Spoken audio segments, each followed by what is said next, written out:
It's exactly a week until schools reopen for the 2024 school year, and uniforms continue to be a sore subject for many parents. Due to high costs, the Competition Commission says it's been inundated with complaints about these soaring prices. In fact, a 2023 report by the Human Rights Commission in the Eastern Cape found that school uniform and appearance policies also infringe on pupils' dignity.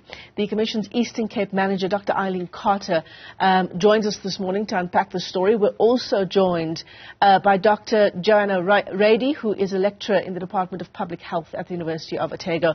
That's in New Zealand, as we give you a broader picture of uniform policies, not here at home only, but also around the world. I'm going to begin at home, though, with you, Dr. Carter. And it does feel, as parents, that the issue of profits is taking center stage instead of us making the comfortability and the mental health of our pupils our first priority. Well, that's certainly something that we considered when we undertook this investigation into the overregulation of school uniforms and appearances. What we did, though, is we assessed it against what we have as our parameters, and that's the Bill of Rights. Mm-hmm. And the Constitution is very clear. We are serving to the needs of basic education of children, and that's the baseline that we need to work from, as well as the best interest of the child. So in assessing school uniform policies and appearances, that's where we need to start. And if a school uniform policy or a regulation is not assisting children to access this basic right readily, we need to go back to the drawing board and see whether we need to reassess. Yeah, absolutely. Dr. Reidy, I want to bring you in and get your perspective from New Zealand. And, you know, something that you said in an article that you wrote just earlier this year, you talk about the fact that uniforms have actually no real bearing on school outcomes, on educational outcomes, right? What are we doing wrong here from your perspective in New Zealand?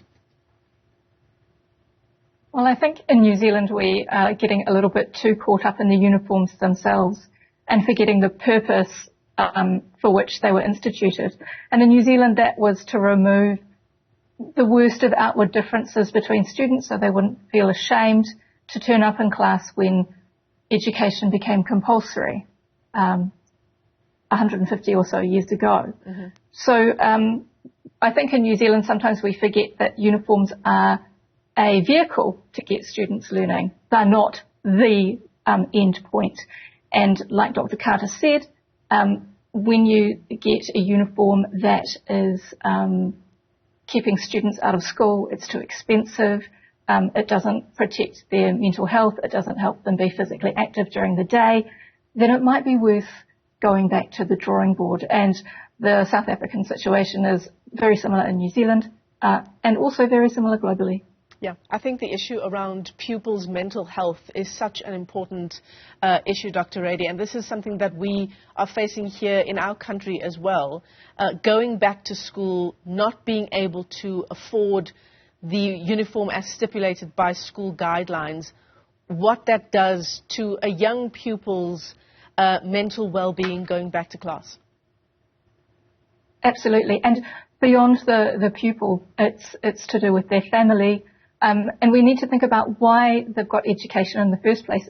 It's a very sad situation where those people the very people who should benefit from a state education, a good education, have this arbitrary barrier in their way to getting through the school gates at the beginning of the school year. And we have evidence in New Zealand of families delaying sending their children to school because they don't have full and correct uniform on day one.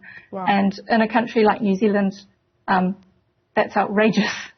And I expect in South Africa, there's that feeling as well. Yeah, in fact, you say that it's a high price to pay, uniforms being an obstacle to learning. Dr. Carter, what are we going to do here? Because there's already been findings by the Competition Commission trying to implement, to sort of get rid of these exclusive agreements that schools have with uniform suppliers.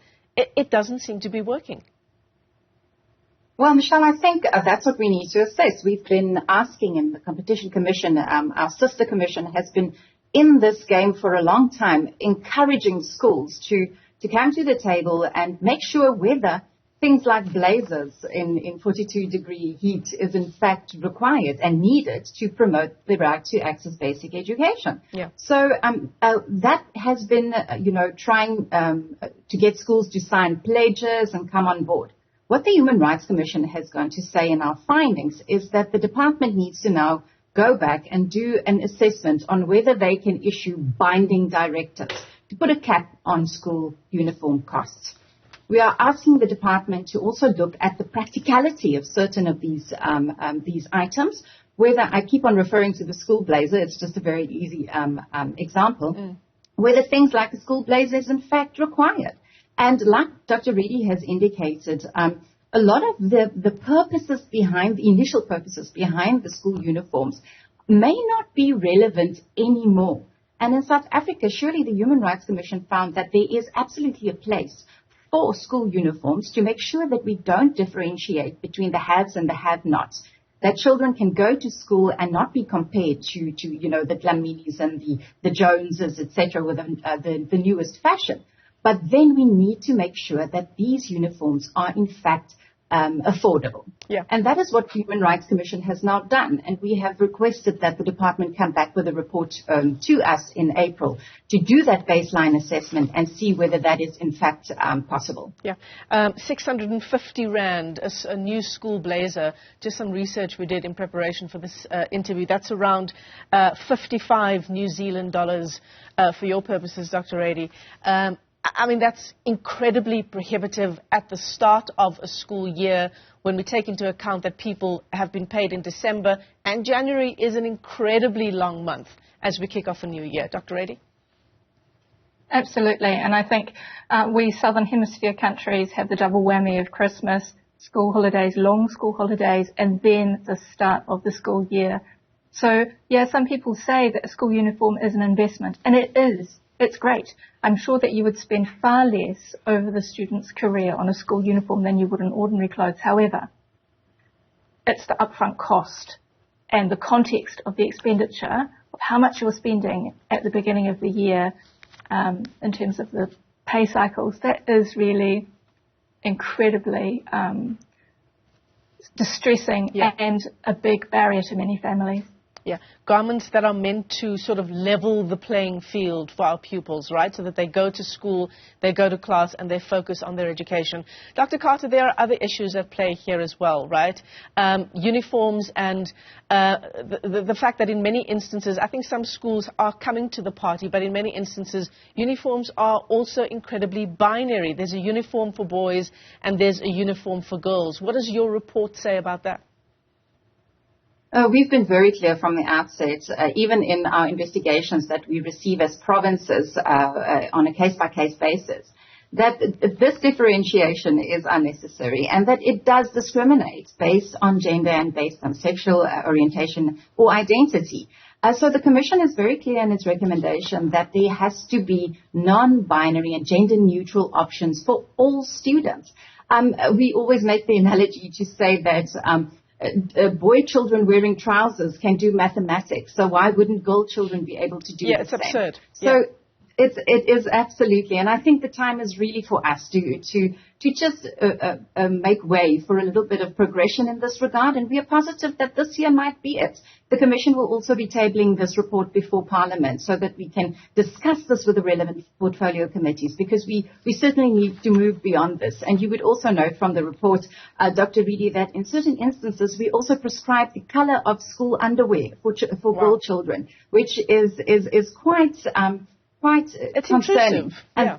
Yes, absolutely. So we've been very clear in our findings in that respect. And also the practicality, Michelle. I mean, we are looking at load shedding, Dr. Reidy, in South Africa, where we won't have electricity to iron clothing. Yeah. So can we please look to the practicality for these school uniforms as well? Because at the end of the day, we need to make sure it does not infringe on the right to basic education of children, which is the primary purpose for the kids going to school. Let's remember why our children are going to school, right? They're going there to get out of poverty. They're going there to get an education.